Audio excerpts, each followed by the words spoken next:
나눌 주제는 청지기의 삶입니다.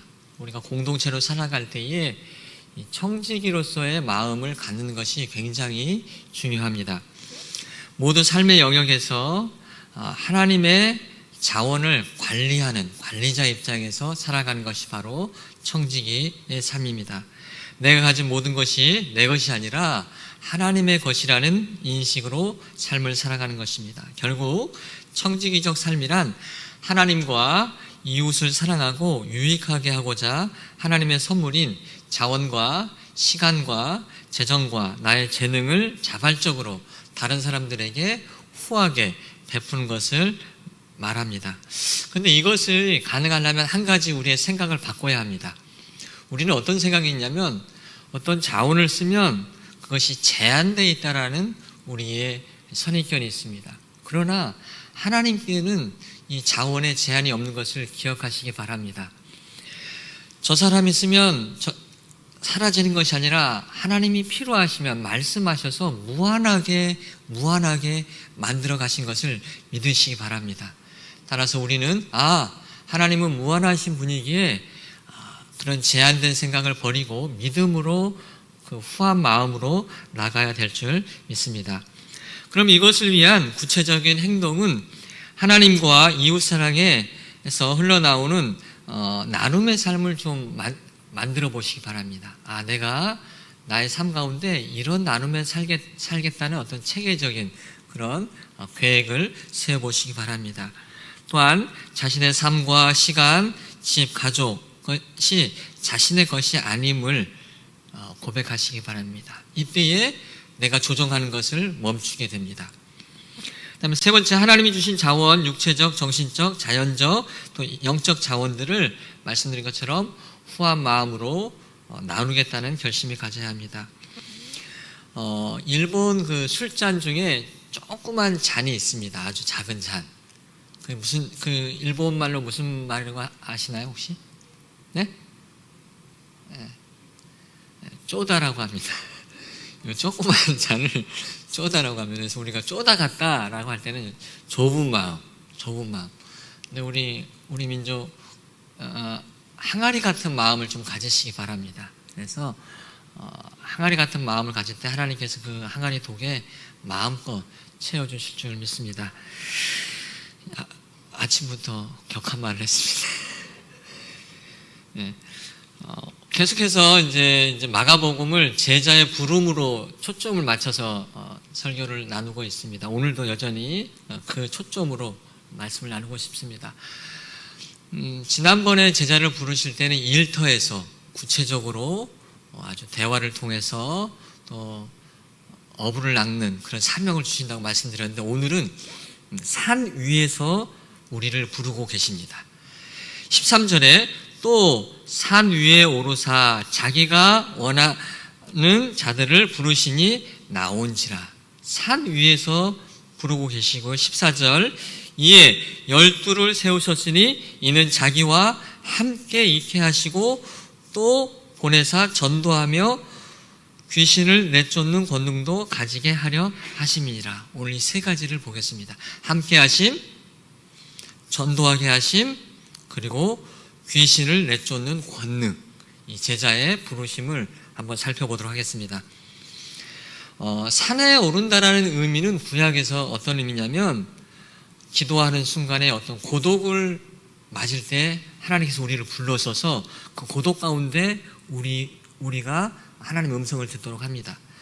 또 다른 경우는 어떤 다른 것과 분리할 때 산으로 부르시는 경우를 봅니다.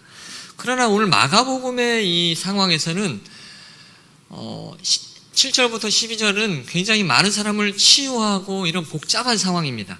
그 복잡한 호수의 상황에서 산으로, 언덕으로 올라가는 이미지를 한번 상상해 보시기 바랍니다. 그 언덕으로, 산이라고 해서 큰 언덕이 아니라고 합니다. 저는 예루살렘을 못 가봤는데 그냥 작은 언덕으로 생각하면 될 것 같습니다. 예수님께서 호수에서 많은 사람이 있다가 그 12제자를 부르시는, 호명하는 그런 장면으로 봐도 무방할 것 같습니다.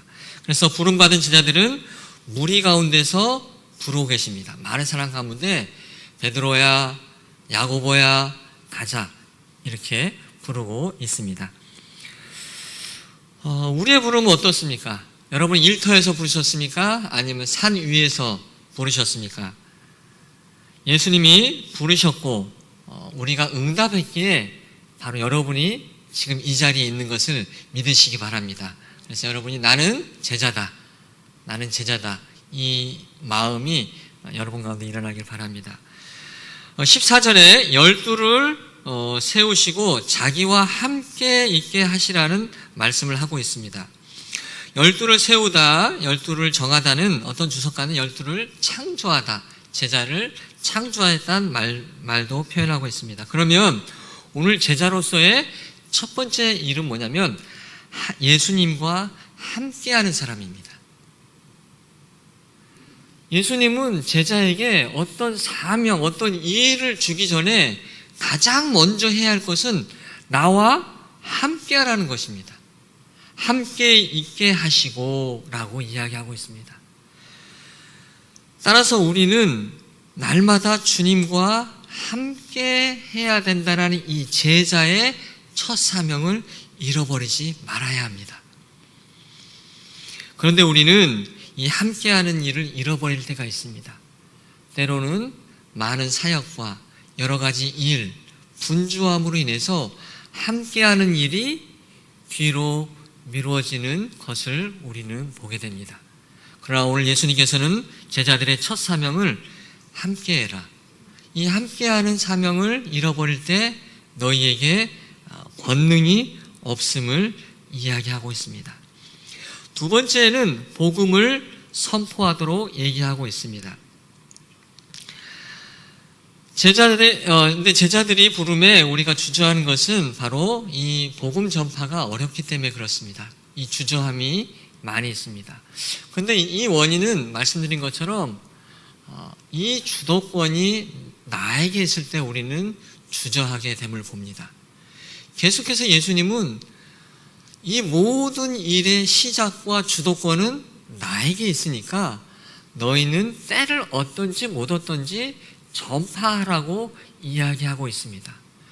그런데 이 앞에 함께하는 이 일이 있으면 이 전파하는 일이 쉽다라는 그 연결고리가 있음을 우리는 기억해야 합니다. 우리 안에 내면의 불안한 점이 또 복음에 대한 주저함이 생긴다는 것은 함께함, 혹 내가 그 상황에 주도권을 가질 때 우리는 주저하게 됩니다. 따라서 복음 선포의 주도권은 하나님께 있음을 기억해야 합니다. 또 특별히 선교의 주도권도 철저히 예수 그리스도임을 기억하시기 바랍니다. 선교를 오래 하다 보면 어느새 선교의 주도권을 본인이 가질 수 있기 때문에 그렇습니다. 또 세 번째 무엇이 나오냐면 귀신을 내쫓는 권능도 가지게 하려 하심이라. 여기서 보면 귀신을 내쫓다라는 표현이 아니라 뭐라고 하냐면 귀신을 내쫓는 권한을 갖도록 했습니다. 제가 그 네팔에 한 1년 정도 선교를 다닌 적이 있었습니다. 그래서 하루는 현지인 교회에 이제 설교를 하고 있었는데 한 여인이 들어오는 겁니다. 얼굴이 창백한 한 여인이 들어오는데 그 여인을 보고 내심 기회다. 축기를 해서 귀신 제 느낌에 약간 영적인 문제가 있는 걸로 판단되어서 아주 평생 사용할 좋은 예화가 되겠다 하고 이제 예배를 다 마치고 오늘은 특별 수선을 갖겠다. 내가 오늘은 안수를 다 해주겠다 하고 현지인들을 한 명씩 안수하면서 그 여인에 대해서는 더 집중적으로 기도를 했습니다. 한참을 이제 하고 반대 여전히 얼굴 표정이 그 얼굴색이 그대로인 거예요. 그래서 속으로 나는 안 되나 보다 하고 이제 지나갔습니다. 예배를 마치고 그 현지 사역자에게 그 여인을 한번 알아봐라 이제 이야기를 했고 이제 알아보니까 그 여인은 혈루병이 있는 여인이었더라고요. 그래서 저희 집에 있던 비타민과 또 고기를 사다가 준 경험이 있습니다. 그래서 내가 그때 예수님과 함께하지 않은 게 아니라 다른 것이 필요했구나라는 걸 깨달았습니다. 오늘 분명히 우리가 예수님과 함께할 때에 귀신의 역사, 마귀가 역사가 할 때 내쫓는 권한이 있음을 기억하시기 바랍니다. 여러분의 손에 그 영적 권한을 주신 것을 기억하시기 바랍니다.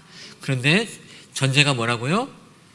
함께, 제자는 함께 해야 되고 이 복음 사명을 감당하는 것, 복음 전파, 이건 누구의 주도권?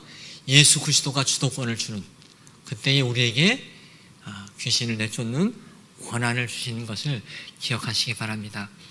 오늘 이 새벽에 산 위에서 제자를 부르고 있습니다. 오늘 어운동 대덕 한빛교회 이곳에서 여러분을 예수님께서 부르신 것을 기억하시기 바랍니다. 다시금 그 제자의 사명을 가지고 코로나의 어려운 분들이 많습니다. 찾아가셔서 살아가신 예수 그리스도를 전하는 사순절이 되기를 주님의 이름으로 축원드립니다.